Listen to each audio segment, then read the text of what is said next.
All right, so I want to check in on one Rave Dubin.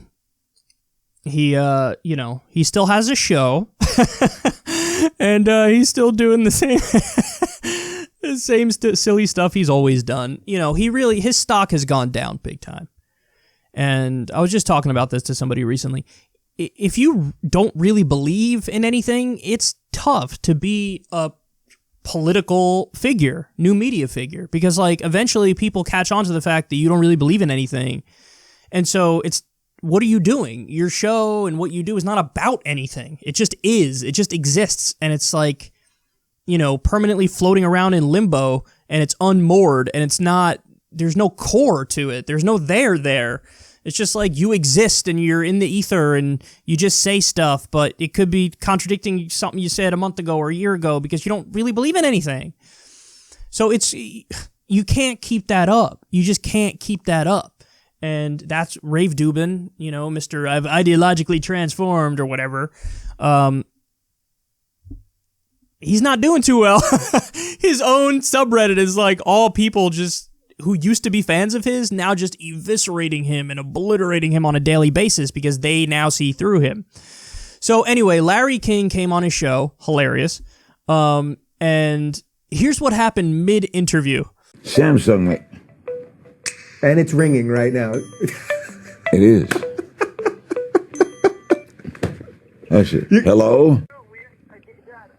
Hey, Cannon, where are you? Oh, you didn't have a game today? We had two. Dad, I had to get up at 6 a.m. Dad, I had to get up at 6 a.m. I got a list. You got a doubleheader this coming Saturday. Yeah, we had a doubleheader today, too. How did you do? Larry. We lost the first one and we won the second, and I finally got my first college hit. Oh, that's great. In both games total, I went 2 for 6 in 7 at-bats with 2 singles and a walk, and 2 RBIs. That's a 333 batting average, Cannon.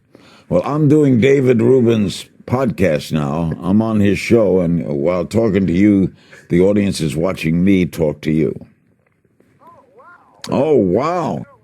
Cannon, you're a starter, so you could do 10 minutes when you open the refrigerator. I would love to do my own podcast. He wants to do his own podcast. I'll bring him in. He's going to be 20 years old. I'll bring him here. He's a great kid. All right, Ken, when am I going to see you? Tonight I'm tied up. Tomorrow I got to do that. How about Thursday? How about Friday night? Sounds good. All right. I am dressed home now. The night before your doubleheader. Yeah, are you going to go? I'll be at both games. All right. They're both going to be 7 innings, not 9. Okay, I'll be there. I love you, Cannon. Did you hear the news? I love you. Okay, talk to you tomorrow. What? What? The Dodgers or no? No, what? The Dodgers got Mookie Betts and David Price. Today? That's great. The Dodgers got Mookie Betts and David Price today. Oh, come on, dude. That was one of the greatest things I've ever seen. Every time you thought the phone call would end, it kept going. And Dave had a look on his face of he was mortified. And he was there's one point early on where he's like, Larry, I'm trying to, you could see he's angry, but at the same time, he's like, what am I going to do? There's nothing I could do. It's Larry King. And he's like, Larry. And he's just got this look on his face of sheer terror. Oh my God, what is happening? Oh, that was too funny. Oh. That is that's a level of disrespect for, somebody you're talking to that I don't know if I've ever seen. That was full 10 out of 10. Don't give a fuck about being on this show or who you are or what you think we're doing here. Yeah, I got other more important things I'm going to talk to. I think it's his son or something. I don't know, but man. The look on Dave's face made that probably one of the best clips ever. because it's a rush of emotions of like, am I this irrelevant? Isn't this disrespectful? Okay, but it's Larry King, so I can't really get mad. So I'm just going to sit here and awkwardly smile. And what is going on? Oh, Dave. Oh, Dave. I guess it was live, or maybe it wasn't live, and he accidentally left it in.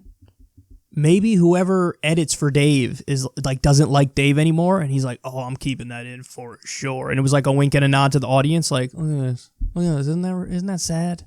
Isn't that the most pathetic thing you've ever seen?" Come on, man.